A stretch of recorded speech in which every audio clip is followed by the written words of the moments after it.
Drawing club. So, last week's video was a little bit technical and quite sort of advanced really, and I thought this week we might do something a little bit different and do something a little bit fun and a little bit silly. I don't know about you, but I've been reading lots on lockdown, and one of the things that I've been enjoying reading is the Percy Jackson books, which are absolutely full of monsters and magical creatures who are sort of half human and half monster or animal, and I've been thinking maybe today we could draw some of them. Let's crack on with a real classic half human, half animal creature. Let's do a mermaid.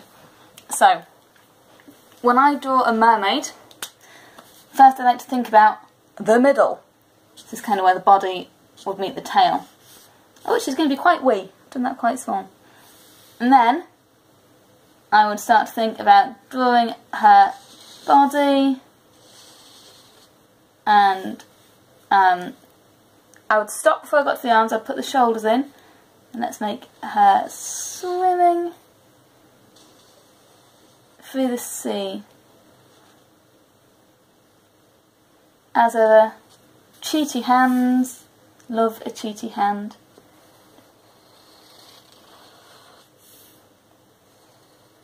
And I do her arms quite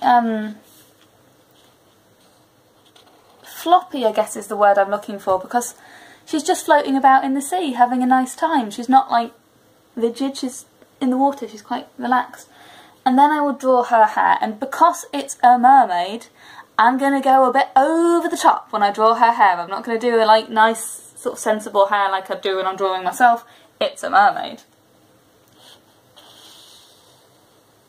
I'm going to make her hair really, really big. Add in some tendrily bits.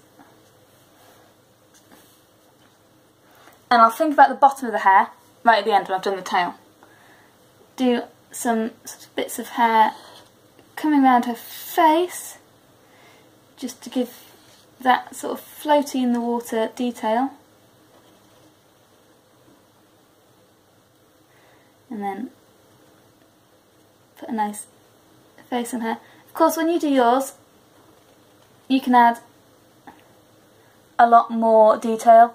I'm going to give her her tail. Now, as I'm looking at this, I'm thinking maybe I've made the body a bit long. I'll start the tail slightly higher up than I originally intended.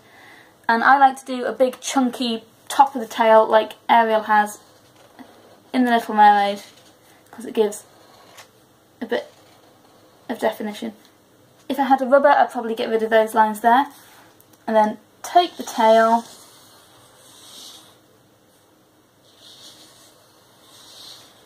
bring it round and add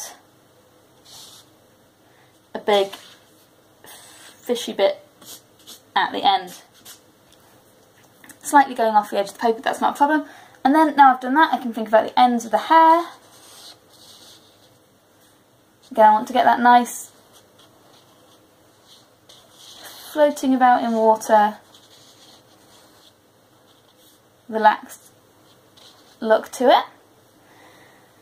And then let's have a think about some details. Let's give her a great big necklace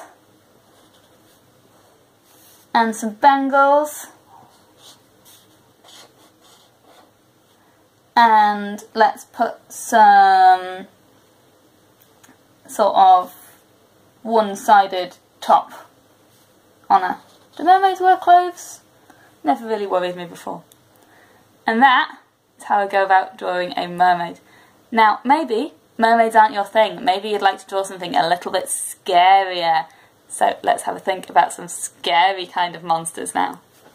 I am going to have a go at drawing a woman who is top half woman, bottom half spider, because that would scare the living daylights out of me. So, let's come over here, and I'm going to do exactly the same as I normally would, starting in the middle with that middle part of the body, the torso it's called. And I think I'm going to do her looking a wee bit angrier. I think she's probably a little bit crosser than the mermaids, again thinking about where my shoulders are. And I'm going to do her arms up in the air,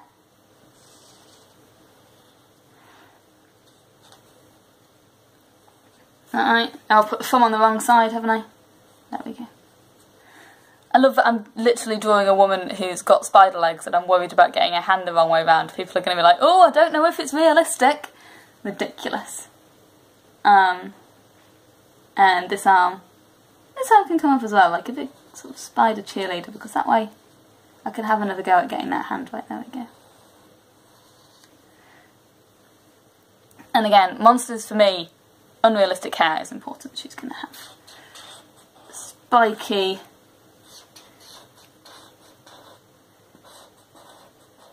hair. Love it. Spiky round the face as well. And I draw the rest of the face in.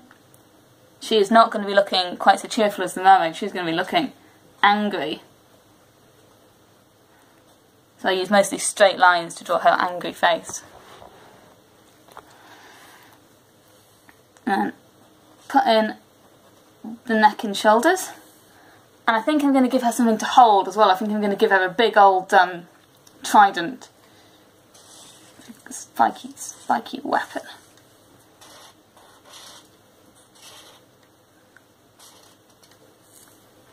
And then I'm going to think about how it joins the body. And I like this V shape on the mermaid, so I'm going to do something similar here. But it's not going to turn into a nice V. It's going to come up into a spiky leg, and I'm going to give that like a pincer at the end, a really scary leg. And the same coming out the other side.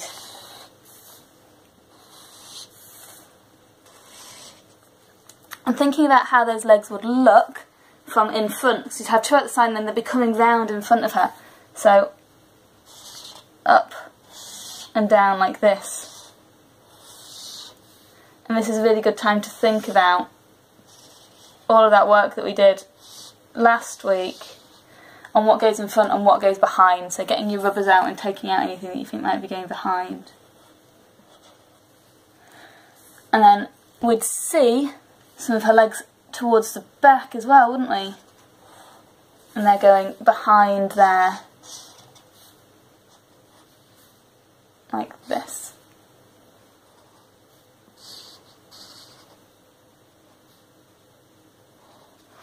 Now obviously this is a spider woman. She'd have 2 more legs, she'd have 8 legs, but I think they would actually be right behind her body. I don't think you'd see them. Which brings us to the question of clothes. What do we reckon? I might, instead of clothes, I might go for some sort of body decoration tattoo things, because she's reminding me quite a lot of like Celtic warriors with her big hair. So I might do sort of dots on her body, making patterns.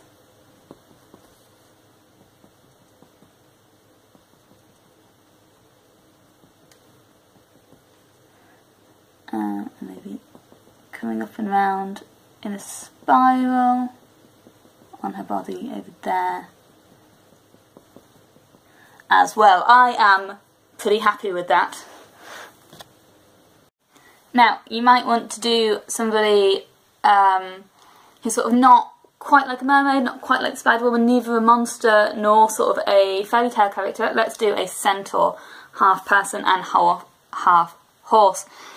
Now, like I say, I've been reading a lot of Percy Jackson, and that tends to be set in the Greek times, and that makes me think of really big, bushy beards. So I'm going to do a centaur with a big, bushy beard. And as usual, I'd start in the middle, but I'm probably, because it's a horse, going to want to draw some of his back as well as just the sort of front view. So I'm going to think about doing kind of a sideways picture, but I'm still going to start in the middle, and I'm going to turn his face round and make him look at us. Anyway, so I'm going to make his body like it's from the side, but then his hips are staying still, but he's twisting his body round to see us,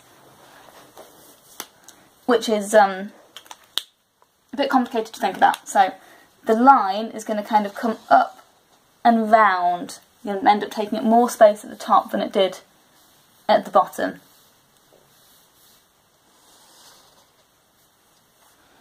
And I'm going to think about his arms. In Greek mythology, centaurs are usually archers. So I'm going to get him carrying a bow.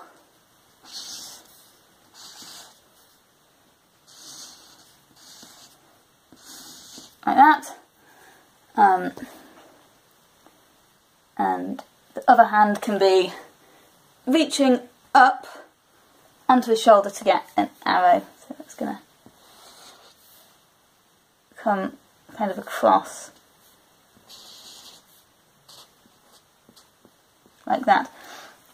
Now when I think of sort of these big bushy beards, I would include the beard, when I say do the hair first, I'd include the beard in that, working around that inconvenient spider leg, including this big old bushy beard, and I would just blend it straight into the hair. I wouldn't worry about the difference between the two.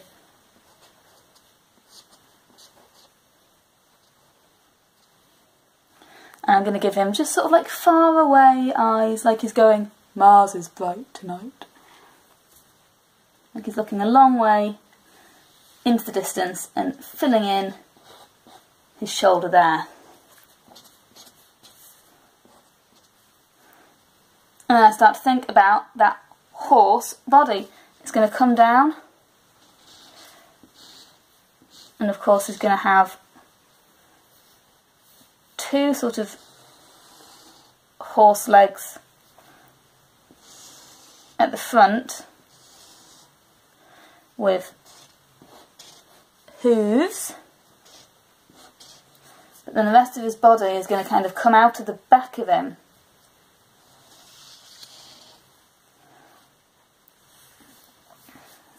And come away like that, and the legs are going to be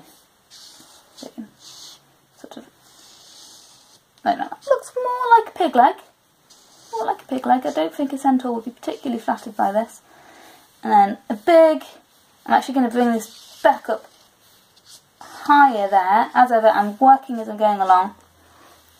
And I'm putting in an enormous tail. Thinking about how the body joins the horse, again I like that, I just really like that V shape, I think it works really well. And he would have his arrows on his back, so there would be kind of a thing like a belt across his chest to hold those arrows in place. And I'll probably put one on in the other direction because I imagine he has all sorts of useful tools slung across his back. Brilliant. Let's get some colour on these.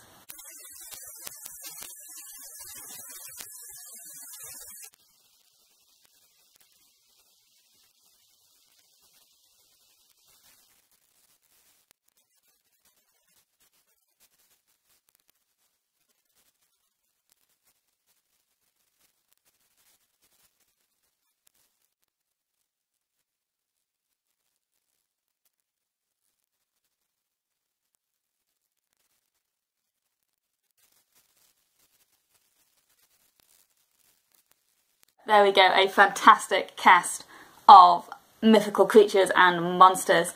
Slightly inspired this week by it being Scottish Children's Books Week. So these are sort of book characters. Next job, writing stories. Get on with it, I want to know what happens with these guys. Please send me any pictures if you'd like to do that because I really, really love seeing them. Thank you for coming today. Bye bye, darlings.